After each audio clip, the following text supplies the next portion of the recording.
Yeah, that's the thing, is that I figured like if we have some of the like the awkwardness of being like, oh my gosh, I'm being recorded. Yes to that. I was like, oh, do I have time to put on makeup? No, no time. Who has time for that? No time. Who has Especially time for since that? the new cover design for Aloya Born came in today. Just the concept. Well, the second revision. Okay. How are we feeling about that? Um, I don't know how I feel about it, actually, because they came, here, I'll actually show you. I'll screen share it because they're like brilliant designers, but I'm like this, I was hoping this would be an improvement in the second draft, and it isn't. And I mean, it'll get resolved eventually. It always does. I don't know if I'm communicating properly with them. Okay, here, I'll show it to you. Okay. It's loading. Yeah, there it is. Okay. All right. Awesome. So this, of course, is the Hirana's War original concept, which it looks basically like this. Okay. And then this is the Aloya Born first concept. And so I said, well, I love the images. The two main problems are is that the color scheme is exactly the same, and so people will be confused. They'll think it's Mm-hmm. the same book if they're not looking carefully. Yeah. And she looks too despairing, like her eyes are too shadowed. Mm-hmm. So I'll move that over. So this is what they sent me today. Ah! I do like the color. Yeah, the colors are better. The color is nice. Mm-hmm. Not sure about the stock photo for our model there.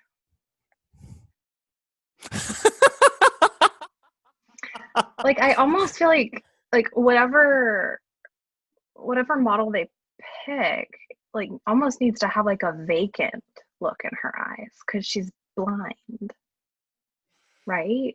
She's half blind. I don't even know if that's like a real term, but she has the same blindness my mom does, where it's like no peripheral vision, Yeah.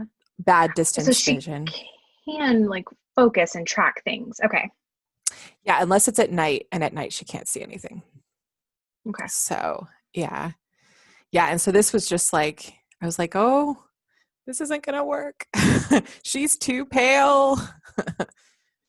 She's actually looking directly at the reader, which I don't think is gonna work. Yeah, I really like the image that they chose for Harana's War. Um, I like Yeah. the new color scheme.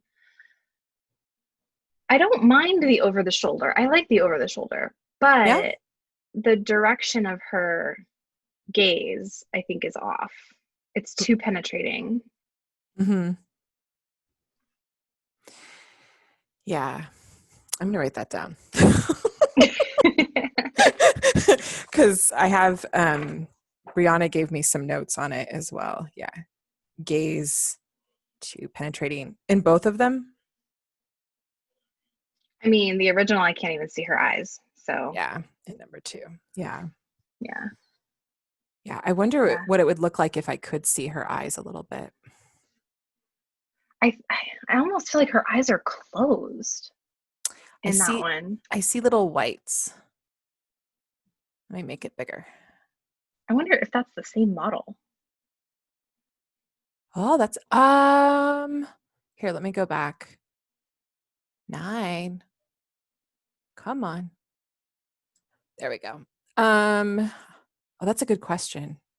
I don't think so because the lip I don't think so. and the And the nose are different. nose. And this one Mhm. looks younger. See, and I wonder like why can't we find I say we, like I'm doing this. But I am misusing the royal we. Yeah. Anyway, I love the profile that they chose for Hirana's War.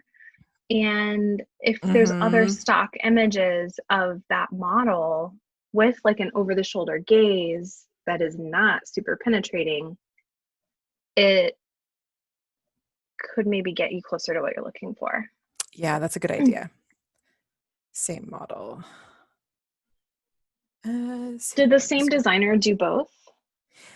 Um, yes, but I think the he works with a team, and so Mm-hmm.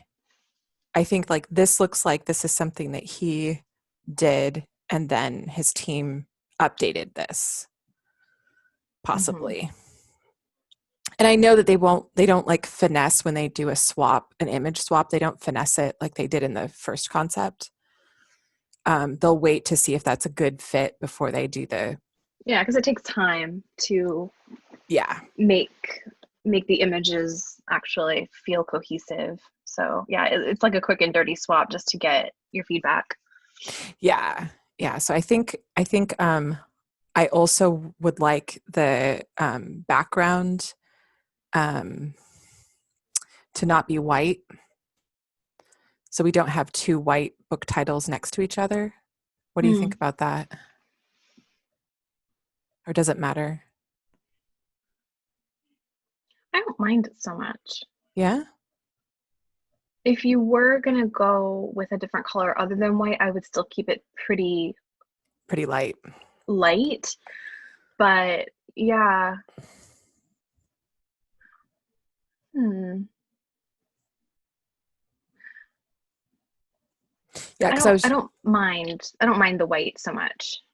okay. I think once we get the I say we again. Ah! I think once the model is more in line with what you're thinking, some of the other pieces might feel more cohesive. Okay, awesome.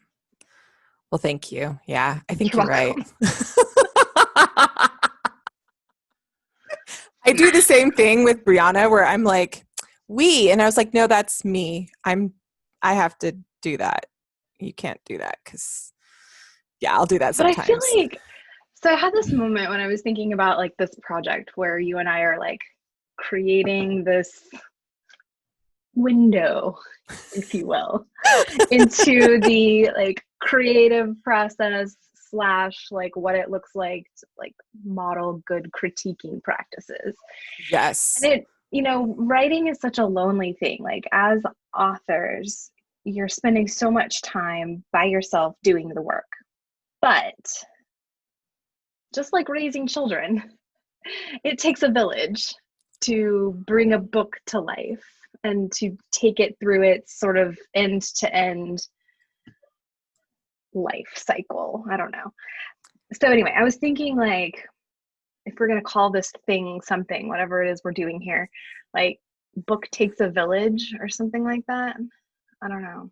I actually like that. Something in that vein because when I first started writing, first of all, I didn't even know that's what I was doing. I was mostly starting like jotting down notes and ideas in my phone because I'm like, it would be really cool to follow a story that did this. And when I started to like think about really trying to do this thing, I ended up at the library like pulling books on writing and like what that can look like. And that was a mess to begin with because I feel like Yeah. as wonderful as the library is, you do need to go in with some sense of what you're looking for. But I was checking out, and the librarian was like, "Oh, you're a writer," and I'm like, "No, I mean, maybe I would like to be someday. Like, I haven't actually published anything." And she was like, "Well, do you write words on some kind of something, like on paper or like on the computer?" And I'm like, "Yeah." She's like, "Well, then you're a writer." And I'm like, "What?" This is such a like, and I feel like that was such a big moment for me because I remember getting in my car and I was like texting my friend. I was like, "I think I'm actually a writer." She's like, "Well, yeah. Like, what else have you been doing the last couple of months?" But this was many Yeah. years ago. But it was kind of the beginning of me like looking more seriously at like trying to do this novel thing. Well, and I think that's a really good point that like there are books on writing, like, you know, you can see my massive stack on that top right shelf that I'm kind of trying to point at. And I haven't read every single book on writing, but I'll pick out little bits from like exercises or other things, like bird for bird, bird by bird, Bird by Bird, bird and by bird. Lamont. Yes, yeah. I Like was trying to look to see if I had it on my shelf above me. It's in the other room, oh, but that was one of the first ones I read, and so good. It's just such a good companion for anybody that's doing any kind of project.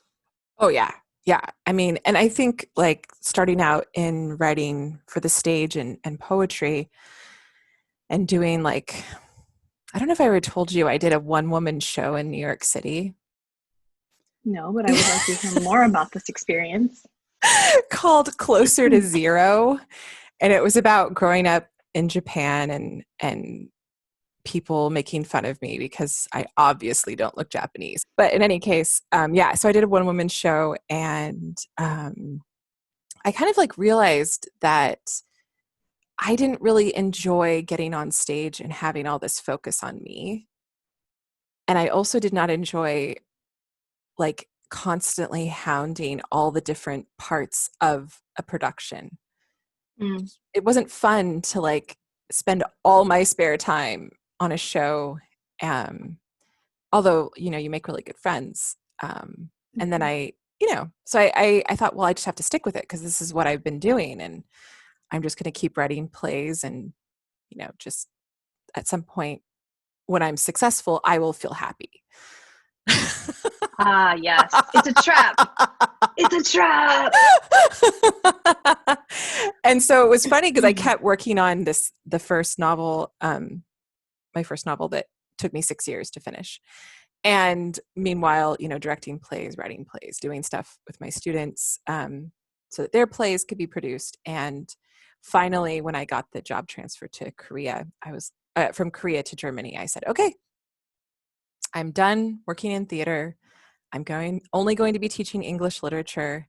This is my chance. And one of my students, I think I told you this, said, okay, Miss Jensen, you said you were going to finish that book that you've been working on now for 4 years, and you only have 60 pages that you just keep revising.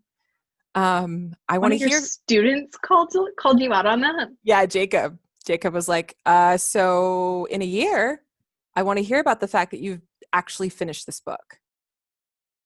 And I was like, okay, Jacob, I'm going to do it. And so you know the rest, how I chained myself to my desk. Not really. Um, Metaphorically. oh man, my back really hurt after I finished that book. But I wrote to Jacob when Aloya Born came out, and I said, hey, dude, the first book I was working on is not published, but the third book that I wrote is now published. And it's all thanks to you, Jacob. Go, Jacob! Yay. And then what I realized, what was interesting was when I went to my first publishing conference in London, it was called like Getting Published Day. And like the first speech was like, for most of you in this audience, your books are probably not very good and they're never going to get published. And I was like, I don't think that's the way the publishing conference is supposed to go. Maybe that part happens at the end, but not at the beginning and the opening ceremonies. But also, how much truth do you feel like there was to that statement? um Harry Bingham was the one who said it, and he started like the writers workshop, and it's now Jericho Writers in London or in the UK. And um I feel like he was saying it to kind of weed out, like he was kind of coming at it from that kind of different approach that I don't use with my students or with my clients because I don't think it's helpful. But I don't know. I think he was just trying to get people to understand that there would be a lot of hard knocks, and he wanted to be the first hard knock. Yeah. I mean, there is some harsh reality to the industry. Like once you've Yeah. got your book, baby, right? And you're ready to bring it out into the world. It is a gauntlet. I've not yet gone through it myself, but what I've seen other people go through and what I've read and stories that I hear, it is not for the faint of heart No. to publish something. The writing is Mhm. just the beginning. Yeah, and especially just going through all of the revisions and also making decisions about like what am I going to concentrate on in the book launch, because you have a lot of different voices telling you to do different things, and you still are only like, I don't know who said this, but you're only as good as your next book that's coming out. And so like when you're in the middle of launching, you also have another book that you're generally working on. um, Mm-hmm. I mean, that's the way it's been for me. And and so I think it just depends on the person. But I I'm much more of a fan of like telling people how important relationships and revision is, because it's not a matter of like if you're going to get published depending on your work ethic, it's a matter of when. So I think, even like short stories, if people like to write short stories, you're like, some people found that like for example, my first thing that I published was a short story besides the poetry. um and so that was exciting because I was in the hallway at school, and I noticed that I had a new email, and it was pretty much empty except for my next door classroom neighbor, and I like ran over to her and like yelled, "I'm getting published!" Which is the appropriate response, like it's a big deal. Hmm. And yeah, I'm trying to minimize how much I think about that part of the process right now, simply because I'm kind of in that final push to get this draft out. Well, how far Um, are you? I'm at 42,500. Oh, and I got a text message from a friend who was like, "Okay, I've hit 60,000 words. Can I stop now?" And I was like, "You can if you think that like the first draft is done. Yeah, Um, I mean, if you think it's done, you can stop there." I said, "But you must ask yourself, is there anything remaining to be said in this story that I haven't yet written?" yeah, And she's like, "Oh, good yeah, question." yeah. So, kind of, um, like where I'm at with this draft is I've still got quite a few scenes just to capture, like what's happening, what the mood is, who's in it, what the like, why does this scene need to exist, like that. That's kind of what I have left. And then I feel like I've got some pretty significant development I need to do on setting. Okay. And so I feel like that'll push me past this last, 20,000 words that I need to have. And I feel like once I have the essence of the scenes captured of like what's happening, obviously what's happening, but like what the significance is to the story and like why that scene needs to exist, then Hmm. I'm going to just set it aside for about 4 weeks. Is that enough? I think it's too long. 4 weeks is too long to set it aside. Yeah. But it depends on the person. Like it really does. I've never Like, done this before. yeah, I mean, I used to like finish a draft and leave it alone for a month, and I would come back and I would just feel so overwhelmed. Hmm. Like crazy, crazy overwhelmed. And I would be like, "Wait, why did I write this part? Wait, what did I do here?" Um, So how long? I mean, I realize, it's going to depend on the person, it's going to depend on the yeah. book, it's going to depend on quite a few variables, but as somebody who is excited to finish the draft and step away for a bit, but also still feels momentum to get to revision, when I think about it in those terms, I almost feel like 2 weeks feels appropriate to just like let it sit. I think like you have to have at least 2 weeks, because like that first week of not looking at it and not having it in your head, you're going to have ideas come to you that you're going to want to write down anyway. Hmm. So you need that Um, space to capture mhm. that stuff. Yeah. And like I like to use what I call the crappy memory technique, which is not my it's not my term. It's from Nicola Morgan, who you can see her little saying behind me. It's the Kravitz tips for writers. Sometime I'll bring it up and show it. But she talks about the crappy memory technique, and I think it's really helpful to kind of before you go back to your draft to say, okay, what are the things I remember that are really important that I feel without rereading it that are things I Mm. need to probably capture. Oh, that's interesting. And so you'll just kind of let that filter down, write that down on a piece of paper. And I usually have I have like a binder like this one. And so I'll have a proofing sheet inside. Like right now, I don't have a proofing sheet because I'm not at that stage. I'm still doing like story building. You can see the timeline here. And then I'll have like a little note, a page for notes that right now is blank of Mm. things I want to concentrate on. And I won't reference that unless I feel like I'm getting lost. I'll just write it down, leave it there, and just work through the whole draft. And then I'll go back when I get lost or at the end and say, okay, how many of these things did I hit? How Mm. many of these do I need to pick up in the next revision? And so I just keep going until that list either gets smaller or I add things to it as I'm going. Okay, that's interesting. So far, I've been like more or less keeping track of like the major story points like in Scrivener. Hmm, that's interesting. Yeah, so I'll type it into Scrivener and have like proofing sheets. Mm. And so I can kind of go through and look at my different proofing sheets that I had and just say, okay, did I cover some of this? And I'll copy and paste. Like right now I'm doing it on paper just because I'm not at one of those more kind of crucial stages where I'm like, Yeah. okay, is this lining up with this?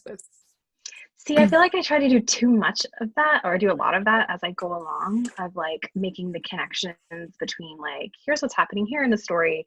And, down here at this point in the story, these things are happening. I need to remember to connect these two things so that the breadcrumbs are happening here to make sense once we get story here. And it's very much like this in my brain. Yeah, I don't This even, is how you write a novel. that is how you write a novel, especially if there's a big world. It's like, okay, now I get to come back to it. And that's why I say don't stay away longer than like 2 or 3 weeks because you'll come back and you'll just be like,